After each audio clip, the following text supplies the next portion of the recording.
Hello, thank you for choosing to view today's session, Embedding AFL Effectively into Your Whole School Curriculum. My name is Stephanie Pearce and I am the School Curriculum Specialist here at the AFL and I'm part of the National Schools Division.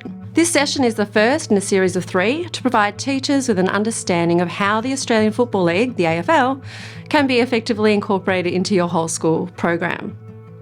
These videos have been developed to provide you with 3 opportunities for engagement across some of the following topics: the curriculum, theory and pedagogy, teacher resources, assessment tools and engaging with the AFL. Our recommendation is that you view all 3 sessions in chronological order. However, we understand that teachers may prioritise these sessions based on personal developmental needs and requirements. I'd like to begin today by acknowledging the traditional custodians of the land from which we are recording today, the Wurundjeri people of the Kulin Nation, and pay my respects to their elders past, present and emerging. I would also like to acknowledge the traditional custodians of the land from where you are tuning in and further extend that respect to any Aboriginal and Torres Strait Islander people tuning in. The learning intention and purpose of today's session is to learn how Australian Football League, the AFL, can be effectively incorporated into your whole school program by focusing on the theory, the pedagogy and by exploring the links to the Australian curriculum. By engaging in this session today, you will be able to effectively link the AFL into the Australian curriculum, learn about the theoretical underpinnings, and build an understanding of effective pedagogical practices that will enhance the delivery of your school's health and PE programs. Session 2 will be resources, lesson plans, and modules of work. By viewing sessions 2 and 3, you will gain insight into our new resources, assessment, and other support tools. In session 2, you will learn about the practical or on-field resources, introducing effective teaching and coaching tips, and learn more about the in-classroom resources.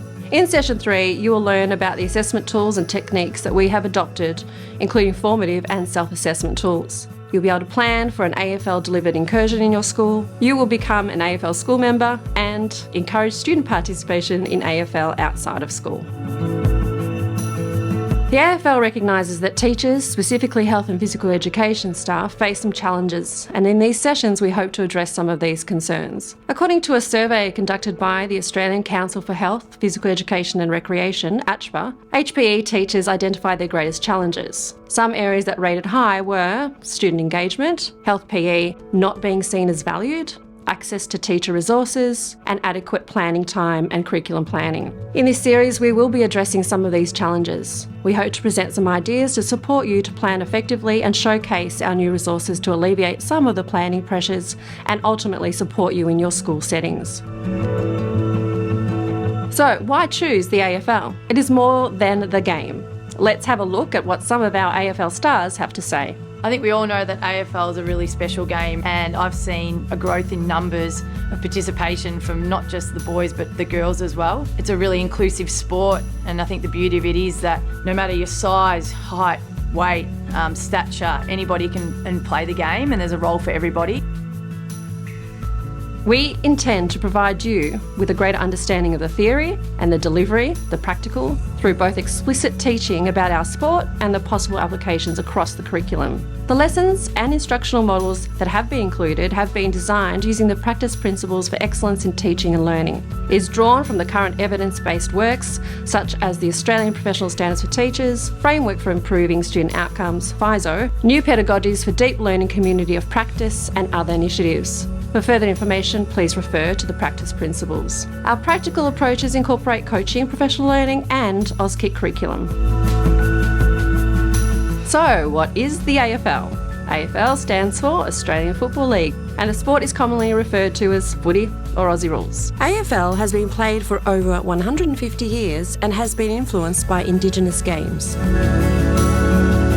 The game itself, it's played over 4 separate quarters of approximately 20 minutes each.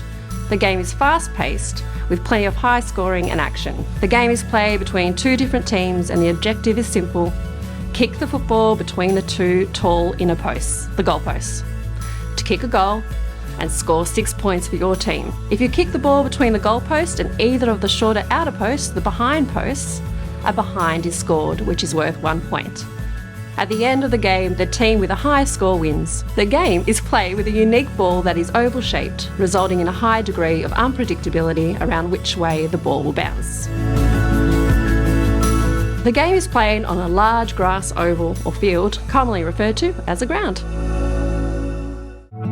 At the elite level, there are 18 players on the ground from each team at one time, 36 in total. Generally, a team is evenly split between forwards, midfielders and defenders, and across all positions, players range in height and weight in line with the requirements of each position.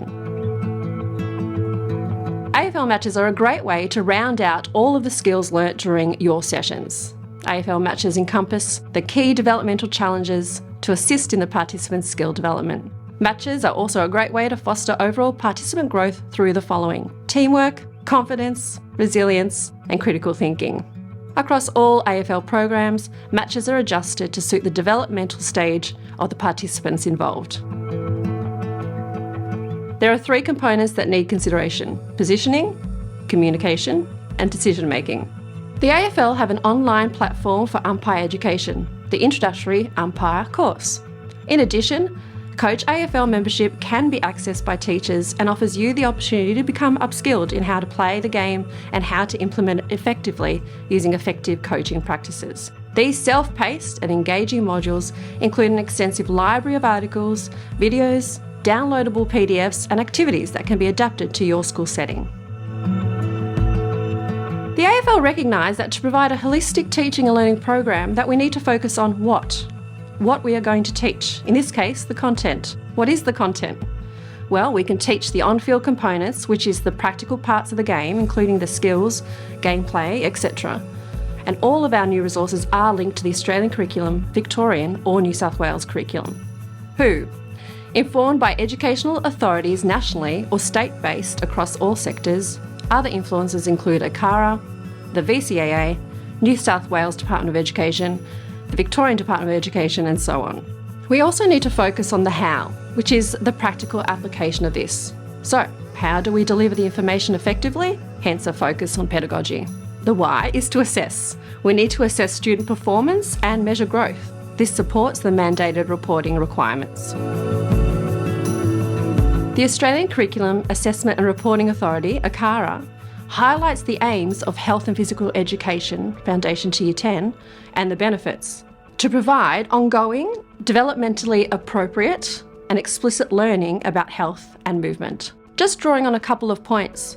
The bigger picture for ensuring that your health and PE program is a quality one is to provide students with opportunities for enjoying and engaging in movement-based learning experiences. A large part of your program should aim to support students to acquire and apply and evaluate movement skills, the concepts and strategies to respond confidently and competently in a variety of physical activity contexts and settings. We have developed resources that support the delivery of lessons that will ensure that students can practice, as there is an inclusion of multiple examples of game-based activities and instructional videos that explicitly prescribe and model skills. Create through the provision of open-ended tasks, guided play sessions and game sense approaches. Apply and evaluate through the provision of self-assessment tools, questioning techniques, teacher rubrics for feedback and reflection, all contributing to the student's ability to build understanding and develop or refine skills. We recognise that incorporating AFL lessons into your health and PE program will support this, and we have actively sought to design our new resources to promote these ideals. As referred to previously, the prime responsibility of the HPE curriculum is to describe progression and development. Let's look at this in terms of a continuum of learning. This graphic from the Victorian Curriculum and Assessment Authority demonstrates the progression of learning for PE. When considered as a continuum of learning, it helps to understand what needs to be taught and what growth might look like.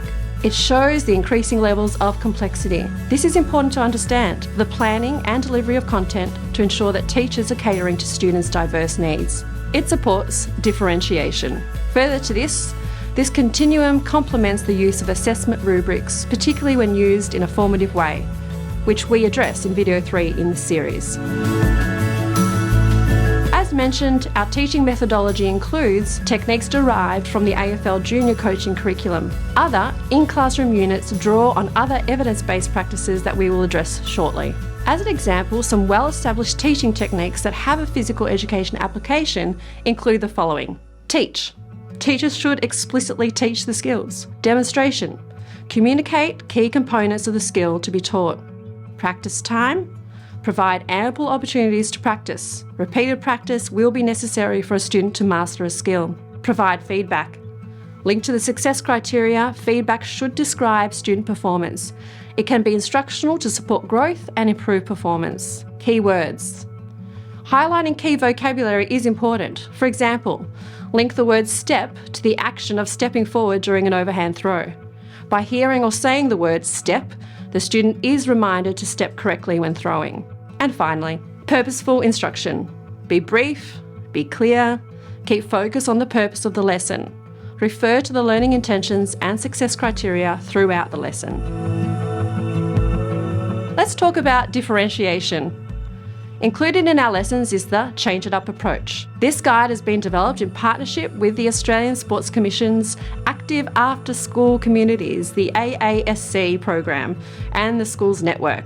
The guide is designed to help coaches and teachers deliver fun and safe and engaging sport-related games that maximise participation and include and challenge all players, regardless of their ability level or background. It includes a simple guide on how to apply Change It principles when assessing a game or activity. This is some of the advice of how you might differentiate your activities when delivering AFL. C is for coaching. Adapt your coaching method and communication. Consider your own teaching style. Vary questions. Vary the language and ways of communicating with your students. H is for how to score and win. Adjust the way to score or add or remove challenges. Be inventive with different ways that students can score or win. A is for area. Make it smaller or larger. Change the size or shape of your playing area. N is for numbers. Less or more, or team imbalance. Adapt team sizes and positions. G is for game rules. How players could move, pass and defend. Get creative with rules. Encouraging your students to help develop these can also be a lot of fun. E is for equipment. Different balls, more balls, less, alternative equipment, and give options. I is for inclusion. How do we include everyone? Modify to include all learners and abilities, and give options and ask students for their input. And finally, T is for time. Add pressure through reduced time, increase or decrease time for games, activities, drills, or reflections. For more information about this, you can visit www.ausport.gov.au. Here are some of the key teaching tips for consideration in health and physical education from the Manual for Teachers about the teaching of the fundamental motor skills. Some of which were mentioned earlier include the need to demonstrate, practice, provide feedback, purposeful instruction. We also would like you to think about the structure of your lesson for maximum participation. Consider small group sizes. Provide lots of equipment where possible.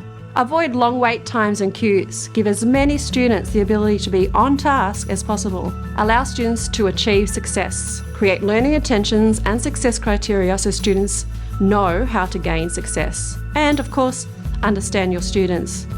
Provide opportunities for students to participate in free play at the beginning of the session. Be clear about how students should follow instructions. For example, a whistle means stop. In our practical units, we have included exploration and free play at the start of the session for this very reason. Many children thrive when given the opportunity to play freely, and it is widely considered fundamental for creativity, imagination, and making sense of the world in which they live.